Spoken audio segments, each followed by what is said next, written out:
Hi, we're here with RUDIS Wrestling and Mike Zadick, world silver medalist. And so, Mike, what does it mean to you to be a wrestler?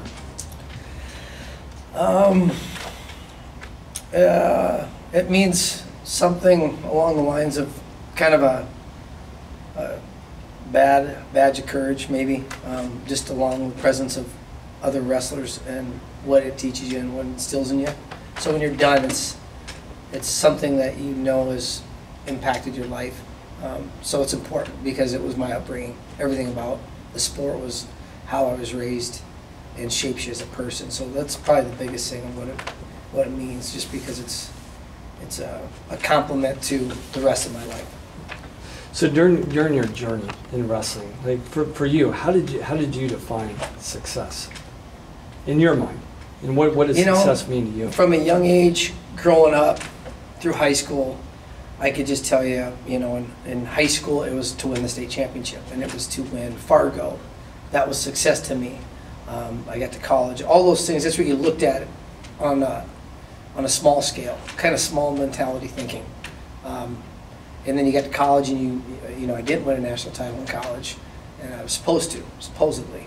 And that's one thing it teaches you. So when you're sitting there defining success, and you're sitting there, well, I didn't win, it's not. And then you go on to international level, and you go into the world championships, and you go into the Olympics, and you have other forms of success, but still you're looking at number one, you're done, and you're like, I failed again. Like, it's a constant, like, if you really look from college on, I was failing because I wasn't winning the big tournaments, the things I wanted to. So it really helped me take a step back after I was done competing and realize, was that really successful or not? Because it stung, a lot of adversity there. And the best way to define it is, for me, looking back, is the path I took through the sport of wrestling had wrapped me around a piece of property I bought when I was in Iowa, a neighborhood that they're like family to me. The people that impacted along my travels of wrestling that are like family and close friends to me, that we socialize together and do things with. That's the part of the sport that defined the success of it, not the accolades and the plaques and the ribbons and all that stuff, but it was the journey I had and all the people I gained from it and how it shaped me as a person and shaped my life as a person that I got to take away from it. And that to me is like beyond everything else, Yeah.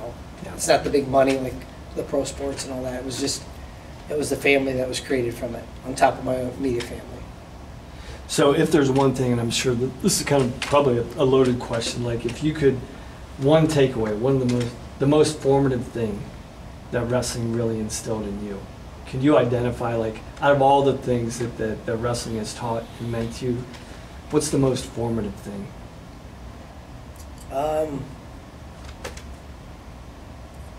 Taught me how to be tough. It taught me how to deal with adversities. It prepared me the most I could be prepared for things in life. So I would probably look back, and if I didn't have wrestling and I had some of the things that happened to me in life, I probably wouldn't deal with them as well, because I had the ups and downs throughout the sport to harden me and season me for those emotional times when you have good and bad. Right. So that's a big question. Yeah. So maybe we can dig into that a little bit more. You talked about toughness. What does toughness mean to you? How do you define toughness? How do you measure toughness in yourself? It depends on the situation at that moment you're in. I wouldn't walk around and sit and say I'm tough, but I'm prepared mentally, I think physically, to handle tough times. I've been around people that are losing their marbles, and it's like, life goes on, you move on. Okay, this is dramatic, this is a hard time, but yet it's life. And I think you've had that moment throughout the sport where you got to pick yourself back up, get back to work, and the old cliche, 1 foot in front of the next type thing. And you have that happen to you throughout the sport every single day, whether it's in practice, competitions, in your own weightlifting training, where you fail and you have to deal with it and find a way to improve so you're not doing it. So it's a moment. It's a moment in life, say when there's something tragic, something tough, a struggle of academics, anything. You've been around it already through the sport that's kind of familiarized you and desensitized you to maybe somebody that never has, and they're like, oh my God, I'm like the world's coming down. It really is not. It's just how you can handle it. And that was always a big thing for me in coaching was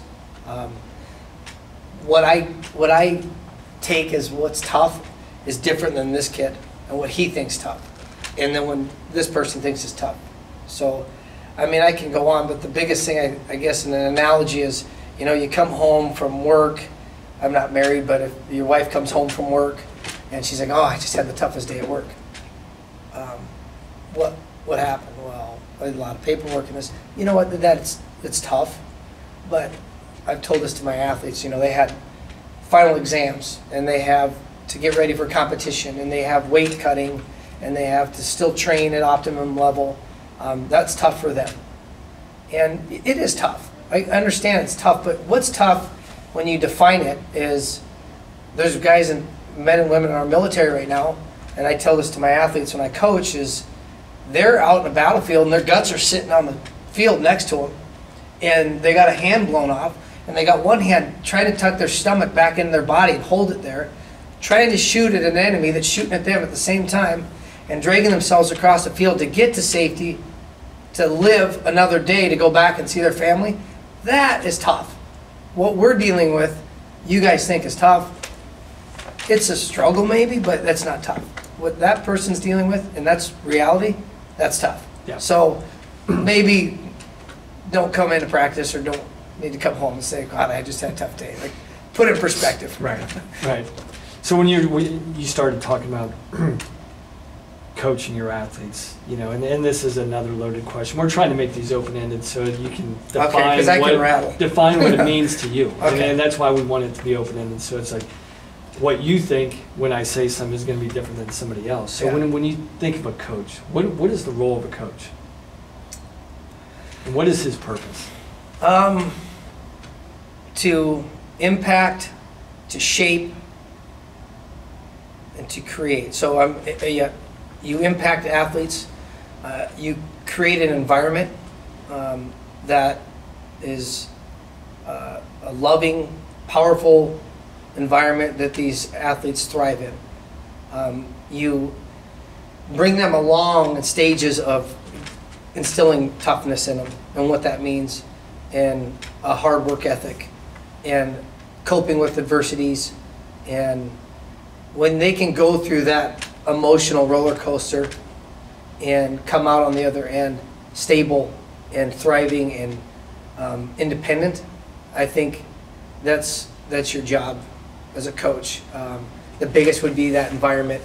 In that, like for me, obviously it's college coaching, so creating an environment where they're thriving in, that was big to me. It was big, and I know the technical things and those aspects with the other coaches and yourself. You're impacting them in that regard, fine-tuning things in the sport itself, but the big picture is being in a culture and an environment where it's like family-oriented. And I would say that the reason I would lean more to that answer is I was raised in a family of 2 sisters and a brother. A mom and dad have been, to this day, they've been married 57 years. That just, they're successful, meaning they don't have all the money in the world. They've done well, but we have a very close-knit family, like very, very close. Still to this day, siblings always talk. We always get back for events. So that to me is what really defines it, and that's success. So put that same recipe in a wrestling room at a college level, a high school level, where everybody's united. It's a thriving environment. Okay. And only feel good about it. That's how you make gains, I guess. Yeah. So let's shift your focus into specifically into freestyle.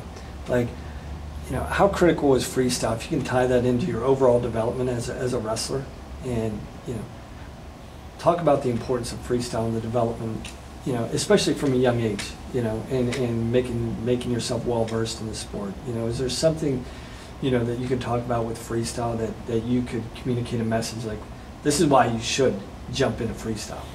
Yeah, I think I started wrestling when I was 5 years old, and I went through the process up into junior high.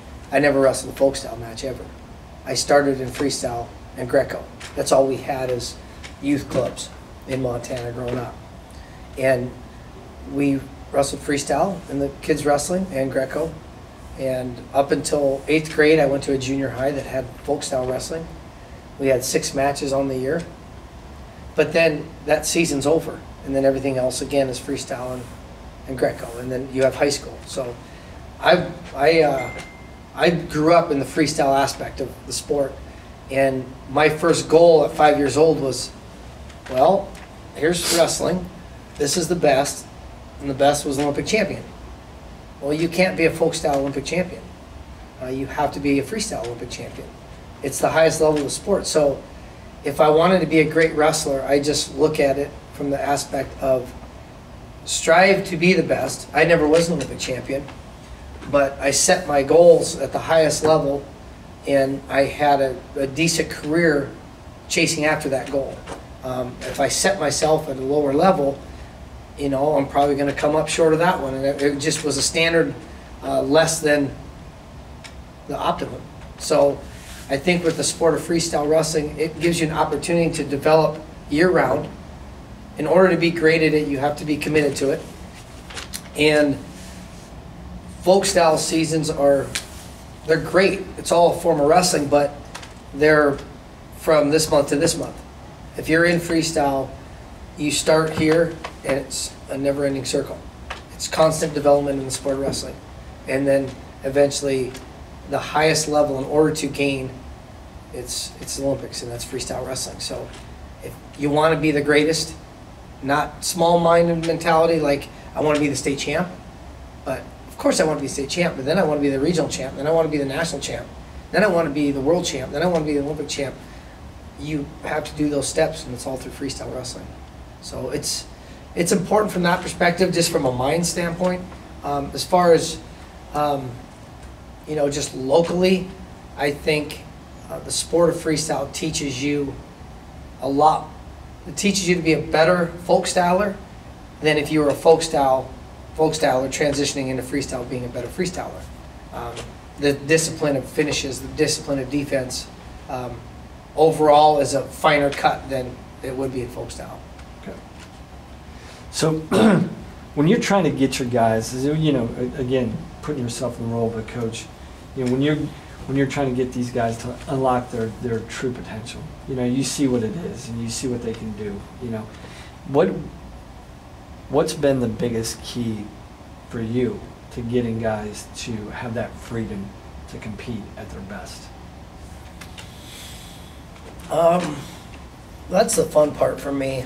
I think there's guys that were struggles, but communicating to them, knowing that you believe in them, and then communicating when you see it.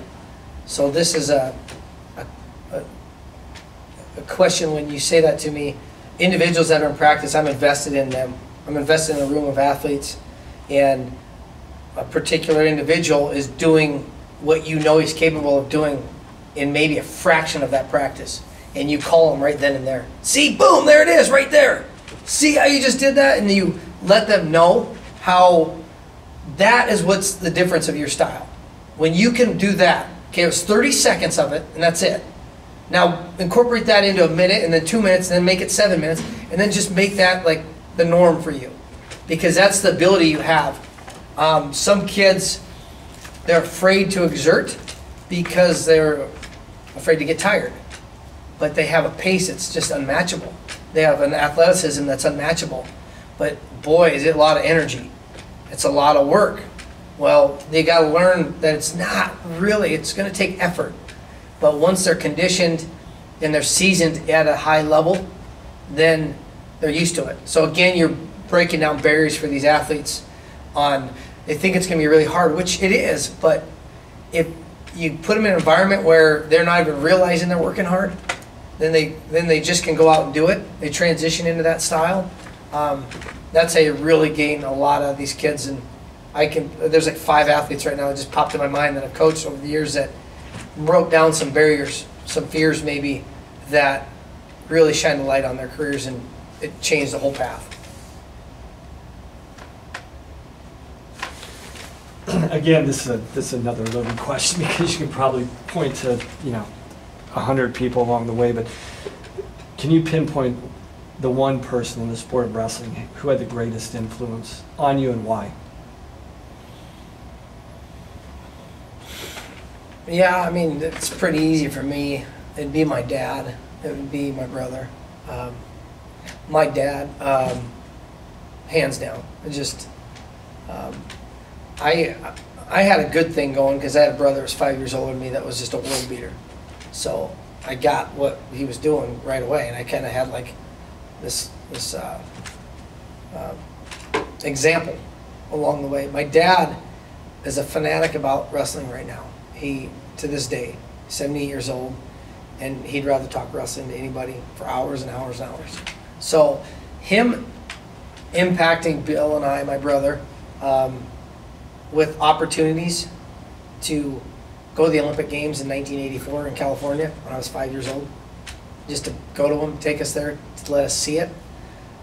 Things like that, and then bringing athletes into the community in a small town of Montana to get us to shake hands and rub elbows with Olympic champions and the greatest of the great in the sport was huge direction. It was big impact, but then also he was not afraid to invest financially to the sport and with all his family and time to get us to wrestling camps, to coach wrestling, to bring us to tournaments. That kind of commitment where he was all in, invested as far as who he was, financially and emotionally. So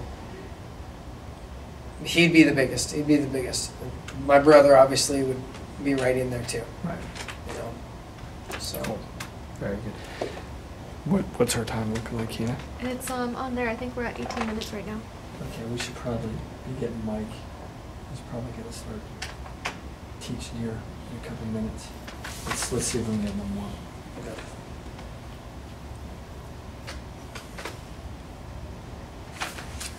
So for you, we'll just skip down to number 10 here.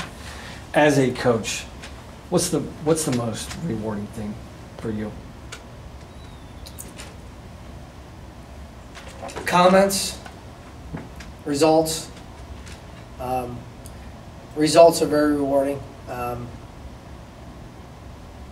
And it never has to be the highest level. It's just some of the best things. I had a kid last year graduate, and he graduated and went to work for the DEA, and he wrote a book. It was his thesis, and he wrote a hardback book as a senior project, and he gave me a copy of it and wrote out, inscribed it to me, and wrote a really cool message. And I had a kid build me a bow and arrow in class for me. I've had kids just write a big long note to me on how I impacted them and how you impacted our team and toughness, and I wouldn't have been anything I am without having you. And that to me is like I'm like a softie mom. It's like, oh, I love that kind of stuff. So you see the impact on them. You kind of sit back and just enjoy it in your own home, drinking a cup of coffee, and like you see these individuals turning corners and making gains, and then believing, because the best part about it is I coach in a way that I'm coaching independence. You did it. This is you. And you don't need me to do this, but now you got the recipe to continue to push yourself.